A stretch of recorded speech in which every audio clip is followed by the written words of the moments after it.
প্রবলেমটা হচ্ছে কি, আমাদের জাতিসংঘ যখন বলে তখন আমরা সেগুলো বিশ্বাস করি, আর যখন আমরা রাজনৈতিক দলগুলো বলি তখন আপনার অনেকেই বিশ্বাস করতে চায় না। তো যাই হোক, আজকে আমি বলবো যে ধন্যবাদ জানাতে চাইবো জাতিসংঘের যে পর্যবেক্ষণ কমিটি এসছে, তাদের যে রিপোর্টটা, সেই রিপোর্টটাকে আমি ধন্যবাদ জানাতে চাই যে তারা সঠিকভাবেই বলেছেন যে একজন ব্যক্তি, বিশেষ করে ফ্যাসিস্ট হাসিনার নির্দেশেই সমস্ত হত্যাকাণ্ডগুলো ঘটেছে। যে গণহত্যা হয়েছে সেটা তার নির্দেশ হয়েছে, এবং যত মানবাধিকার লঙ্ঘন, হিউম্যান রাইটস ভায়োলেশন যা কিছু হয়েছে সব তারই নির্দেশে এখানে হয়েছে, এবং গণতন্ত্রকে ধ্বংস করে দেওয়া, ইনস্টিটিউশনগুলোকে ধ্বংস করে দেওয়া, আজকে সেটাই ফুটে এসছে যে তার নির্দেশেই সমস্তগুলো ঘটেছে। তো এটা প্রমাণিত হয়ে গেছে যে হাসিনা একজন ফ্যাসিস্ট, এবং তিনি এই দেশের মানুষকে অত্যাচার করেছেন, নির্যাতন করেছেন, গণহত্যা করেছেন। এবং তাকে অবিলম্বে আমরা আজকে এখান থেকে চাইবো যে ভারত সরকার তাকে ফেরত দিয়ে বাংলাদেশ সরকারের হাতে দেবে, এবং তাকে এখানে বিচারের আওতায় নিয়ে আসা হবে, তাকে এবং তার সঙ্গে যারা সহযোগী ছিল তাদের সমস্ত। এটাই হচ্ছে আমাদের প্রত্যাশা।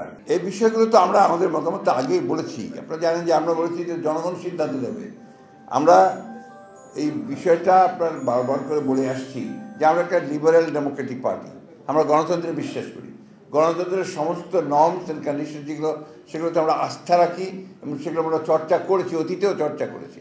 তো সেইভাবেই আমরা মনে করি, আমরা কথা বলে আসছি যে it is not us to will decide যে কোন পার্টি নিষিদ্ধ হবে, কোন পার্টি কাজ করবে, কোন পার্টি কাজ করবে না। পিপল উইল ডিসাইড, যে মানুষ নির্ধারণ করবে যে কোন পার্টি থাকবে কি থাকবে না, কোন পার্টি নির্বাচন করবে কি করবে না।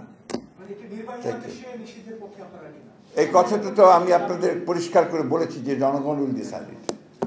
আমার পক্ষ না পক্ষ থাকা ইম্যাটেরিয়াল, পিপল উইল ডিসাইড ইট। এটাতেও আমরা একেবারেই একমত নই। এগুলো তো আমরা সমস্ত রাজনৈতিক বিবেচনায় দেশকে আরো ভঙ্গুর অবস্থায় নিয়ে যাওয়ার একটা পরিকল্পনা ছাড়া কিছু নয়। যত দ্রুত নির্বাচন হবে ততই আপনার রাজনীতি সহজ হবে, বাংলাদেশের মানুষ একটা স্থিতিশীল অবস্থার মধ্যে আসবে। নির্বাচনটা হওয়া দরকার দুটো কারণে প্রধানত।